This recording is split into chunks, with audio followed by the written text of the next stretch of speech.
Tuesday evening Dharnika ஸ்நாக்ஸுக்கு sandwich கேட்டிருந்தா. So வரும்போதே பார்த்தீங்கன்னா பேக்கரியிலேருந்து நார்மல் பிரெட் தான் பார்த்தீங்கன்னா வாங்கிட்டு வந்திருந்தேன். ஆனால் அவளுக்கு இந்த மாதிரி வெங்காயம் தக்காளி மட்டும் வச்சு சீஸ் போட்டு ஒரு சைடு மட்டும் இந்த டொமேட்டோ சாஸ் வந்து ஸ்ப்ரெட் பண்ணி கொடுக்கறது தான் பிடிக்கும். ஸோ அதனால் அந்த மாதிரி அவளுக்கு ரெடி பண்ணி தோசைக்கல்ல நல்லா 2 சைடும் டோஸ்ட் பண்ணி எடுத்தாச்சு.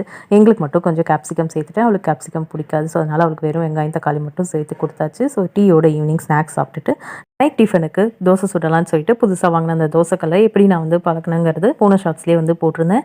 ஸோ அந்த தோசைகள் பார்த்திங்கன்னா காலையிலேருந்து ஈவினிங் வரைக்கும் நல்லா அந்த எண்ணெயிலே வந்து இருந்துச்சு. அதுக்கப்புறமேட்டு நல்லா ஒரு 2-3 டைம் நல்லா விளக்கிட்டு திருப்பியும் கொஞ்சமாக கல் சூடானதுக்கு அப்புறமேட்டு எண்ணெய் விட்டுட்டு வெங்காயம் பார்த்திங்கன்னா ஃபுல்லாக எல்லா பக்கமும் தடவி விட்டுட்டு ஃபஸ்ட்டு தோசை சுட்டேன். ஸோ அது நல்லா தான் வந்துருந்துச்சு. செகண்ட் தோசை கொஞ்சம் பெருசாக வந்து சுட்டேன். ஃபஸ்ட்டு தோசை சின்னதாக தான் சுட்டிருந்தேன். செகண்ட் தோசை கொஞ்சம் பெருசாக சுட்டோன்னே லைட்டாக அங்கங்கே ஒட்டிக்கிச்சு. ஆனால் ஓரளவுக்கு நீட்டாக தான் வந்துருந்துச்சு. ஆனால் தோசை பார்த்திங்கன்னா லைட்டாக வந்து கசக்கிற மாதிரி இருந்துச்சு. ஃபஸ்ட் இந்த புது கல்லுங்கிறதுனால என்னமோ தெரியல.